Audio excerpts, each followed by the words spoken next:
You're a disappointment, my father yelled, handing over my trust fund to my sister. She's a lawyer, and you're just wasting time with computers in that apartment of yours. I didn't argue. I just smiled and walked away. 3 years later, the look on their faces at the IPO ceremony said it all. You're a disappointment, my father yelled, signing over my trust fund to my sister. She's a lawyer, and you're just playing with computers in your apartment. I didn't argue. I just smiled and left. 3 years later, Ella's face at the IPO ceremony was priceless. The mahogany walls of my father's study seemed to close in as he signed the final document with a flourish. The scratching of his Mont Blanc pen against the paper felt like nails on a chalkboard. There, he said, sliding the trust fund transfer paper across his desk. It's done. All $2 million will go to Jennifer instead. My name is Emma Chin, and in 2008, I was being written off by my family for the last time. My sister, Jennifer, stood by the window, trying to hide her triumphant smile as she watched our father disinherit me.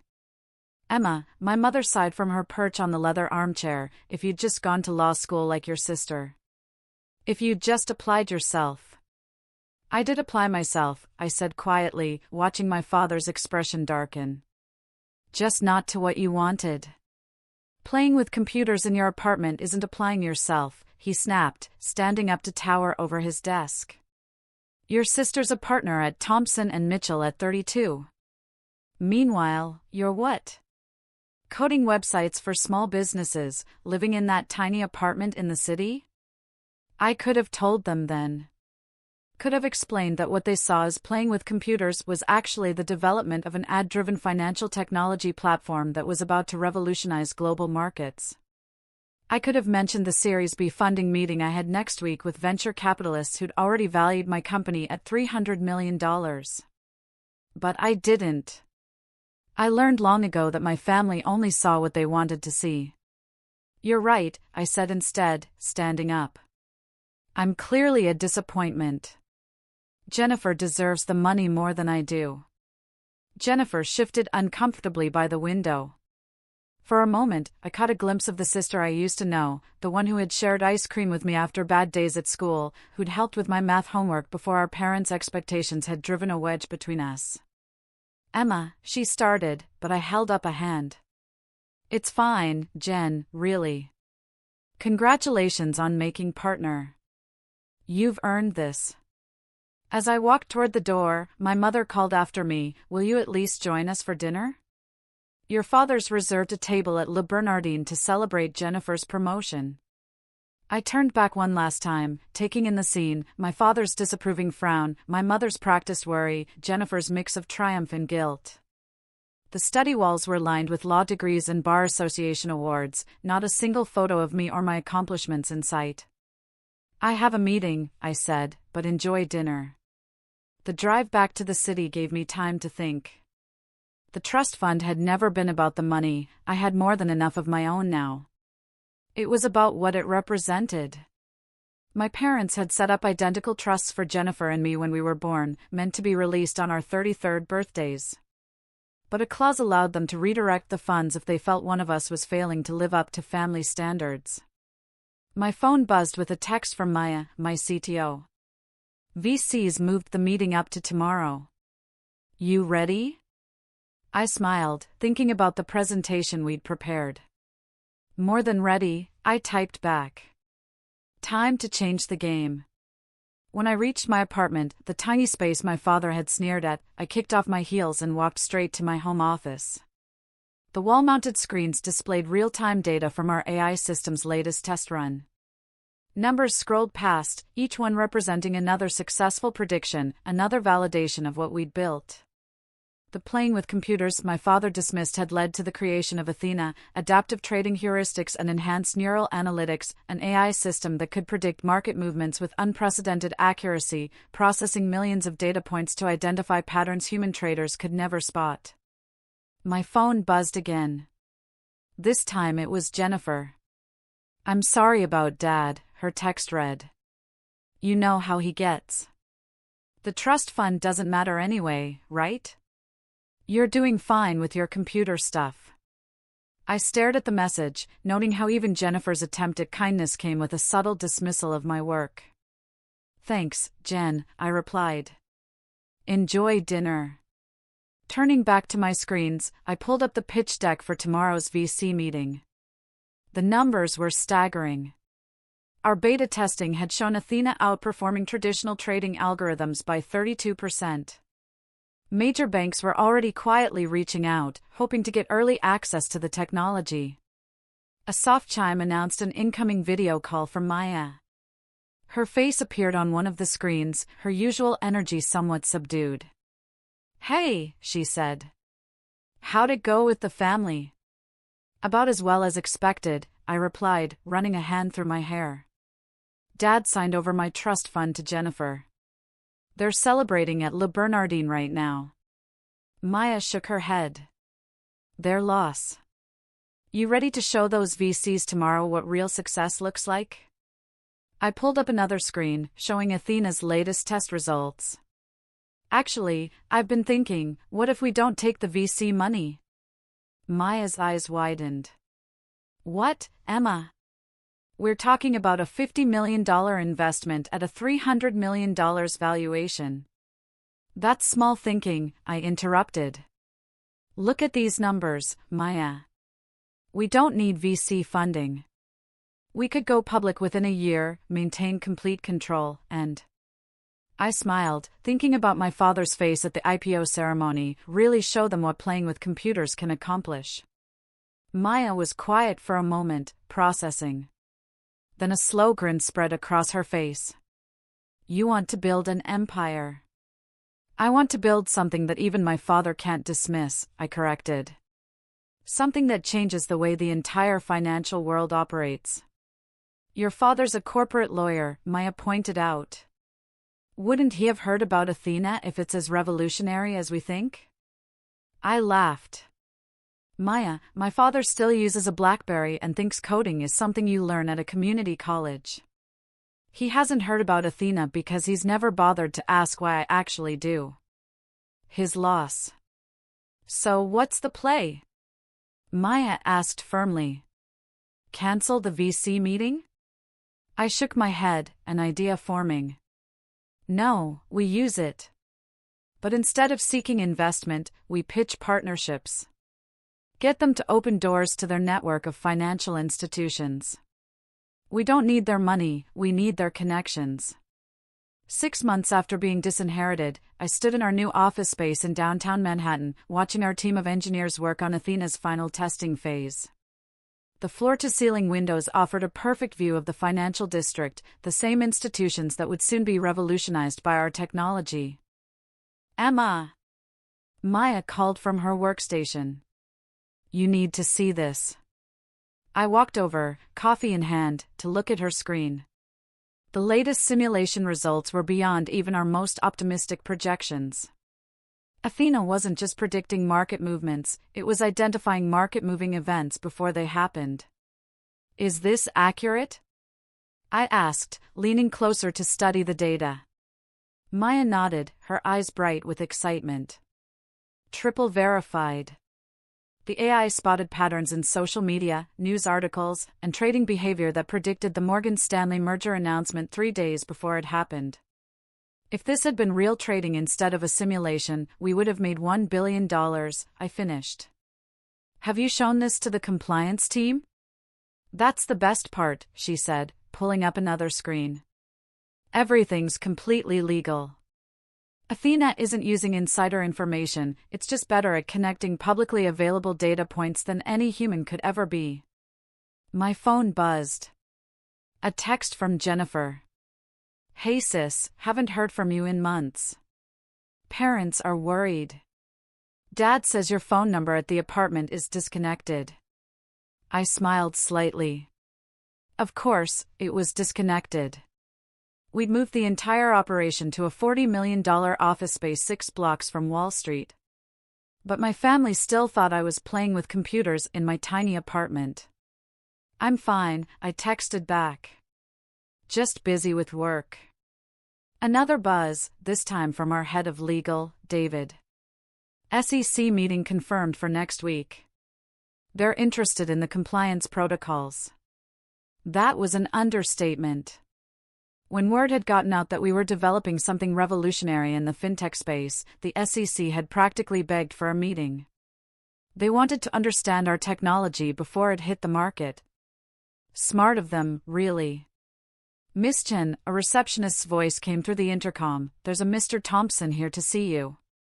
He says he's from Thompson and Mitchell. My heart skipped a beat. Thompson and Mitchell. Jennifer's law firm. One of the largest corporate law firms in the city. Send him in, I said. James Thompson himself walked through the door. Senior partner and my sister's boss. He looked exactly like the kind of lawyer my father admired, silver-haired, perfectly tailored suit, exuding old money confidence. Miss Chen, he said, extending his hand. Thank you for seeing me without an appointment. I hope you'll forgive the intrusion, but when we heard rumors about what you're developing here. You heard rumors? I asked, gesturing for him to sit. From whom? He smiled diplomatically. Let's just say certain financial institutions are very interested in your technology. They're clients, and they asked us to explore potential relationships. Does my sister know you're here? His smile faltered slightly. Jennifer? No, this meeting is strictly confidential. Though I must admit I was surprised to learn you were her sister. She's never mentioned that she has a sister who plays with computers. I imagine she hasn't mentioned me much at all, I finished for him. Maya appeared in the doorway, tablet in hand. Emma, sorry to interrupt, but the Goldman Sachs team is here for their demo. Thompson's eyebrows shot up at the mention of Goldman Sachs. I could almost see him recalculating my worth in his head. Mr. Thompson, I said, standing. I apologize, but I have another meeting. If you'd like to discuss potential relationships, you can contact our legal team to schedule something. Of course, he said, rising quickly. But Miss Chen, whatever Goldman is offering, we can match it. Thompson and Mitchell represents half the major financial institutions in the city. I walked toward the door, feeling a strange satisfaction. It's not about the money, Mr. Thompson. It's about changing the game entirely. I'm sure you understand. After he left, Maya gave me a knowing look. You enjoyed that, didn't you? Maybe a little, I admitted. How long until he tells Jennifer about our little operation here? Given that your sister's firm represents billions in financial interests, I'd say about 5 minutes. Sure enough, my phone buzzed again. Emma, why didn't you tell me? Jim Thompson just came back from your office looking like he'd seen a ghost. What exactly are you working on? I put my phone away without responding. There would be time for family revelations later. Right now, we had a demonstration to prepare for. The Goldman Sachs team was already waiting in our conference room, 5 executives in expensive suits, trying not to look too eager.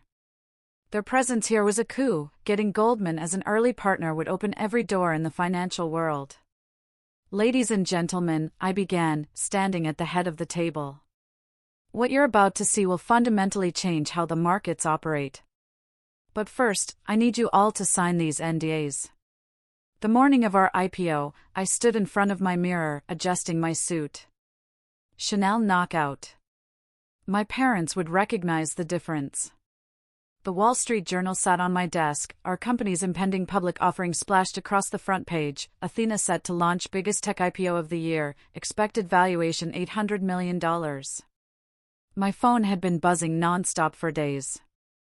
First Jennifer, then my mother, finally even my father had tried to reach out. I'd let their messages pile up, unanswered. They'd all be at the ceremony today anyway, the invitations had gone out weeks ago. Ready for this? Maya asked, appearing in my office doorway. She traded her usual tech company casual wear for a sharp business suit. Born ready, I replied, picking up my presentation folder. How's Athena performing this morning? Like a dream, Emma. Latest analysis shows her predicting market movements with 99.7% accuracy. The trading floor is buzzing. Everyone knows this is going to change everything. We made our way to the stock exchange, where crowds had already gathered. Financial reporters lined the entrance, cameras flashing as we approached. I caught snippets of their commentary: youngest female CEO to take a company public, revolutionary AI trading technology, already has contracts with major financial institutions. Inside, the exchange was electric with anticipation.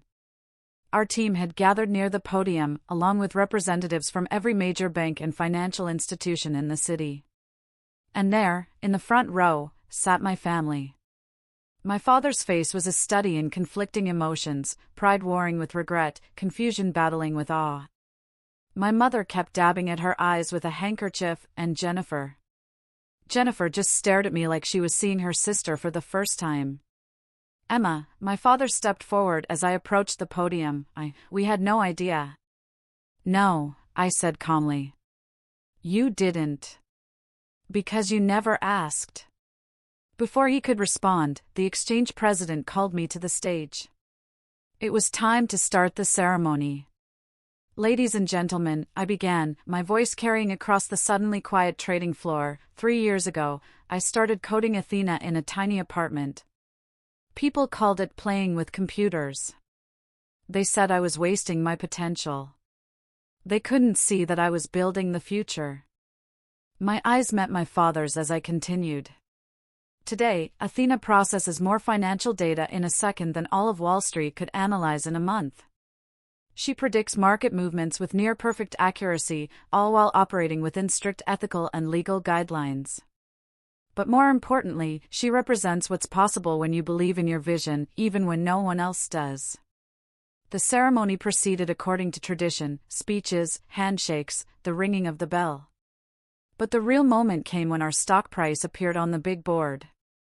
The room erupted in cheers as the numbers soared past our projected opening. By lunch, my personal stake in the company was worth over $300 million, more than 100 times the trust fund my father had signed away. After the ceremony, my family approached hesitantly. Jennifer spoke first. Emma, I'm so sorry, she said, her lawyerly composure cracking. All this time, when you tried to tell us about your work. Save it, I said, but not unkindly. You all saw what you wanted to see. My father cleared his throat. Princess, about the trust fund. Keep it, I interrupted. Jennifer earned it, just like I earned this. Sometimes the best thing someone can do for you is believe you'll fail. It makes success that much sweeter. But we're family, my mother protested. We should have supported you. I looked around at my real family, Maya and our team, the people who believed in the vision when it was just lines of code in a tiny apartment. You're right, we are family, I said. Which is why you're all invited to dinner tonight. I've reserved the private room at Le Bernardin. I hear it's a good place to celebrate success. My father's face reddened at the reference to that dinner 6 months ago, but he managed a small smile. We'd be honored. Later that evening, as my family marveled at our company's technology and success over expensive wine, I thought about the long road that had led here, the nights coding while they thought I was wasting time, the meetings they dismissed as playing with computers, the victory they tried to give to someone else. My phone buzzed. A message from Maya. Stock closed at double our projected value. You're officially a billionaire. I smiled, watching my father try to explain to his country club friends how his disappointing daughter had built an empire right under his nose. Success, I'd learned, wasn't about proving them wrong. It was about proving myself right. Emma, Jennifer said, pulling me aside. I need to tell you something. After Jim Thompson came back from your office that day, I looked up everything I could find about Athena. I started buying stock in every company that showed interest in your technology. I believed in you, even if I didn't show it. I raised an eyebrow. Did you make money? She grinned. Enough to pay back that trust fund 10 times over. Said, because I'm going to need a lawyer I can trust for our next expansion phase. Someone who understands both technology and family. Her eyes widened. Are you offering me a job? I'm offering you a chance to be part of something bigger than both of us. What do you say, sis? Ready to play with computers? The next morning, as I walked into our office building, now officially the Athena Tower, I passed a young intern working on code in the lobby during her break. She reminded me of myself, back when everyone thought I was wasting time with computers. Keep at it, I told her. Sometimes the biggest success stories start in the smallest apartments. She looked up, recognition dawning in her eyes. Miss Chin. I read about how you built Athena. My parents think I'm crazy for choosing programming over law school, but you have a vision, I finished for her. Hold on to that, and remember, the people who underestimate you today will be reading about you tomorrow. As I rode the elevator to my office, I thought about legacy. Not the kind my father had tried to force on me, but the kind you build yourself, one line of code at a time. Athena wasn't just changing the financial world, she was proving that success doesn't always look like people expect it to. And sometimes, the best inheritance isn't the one you're given, it's the one you create for yourself.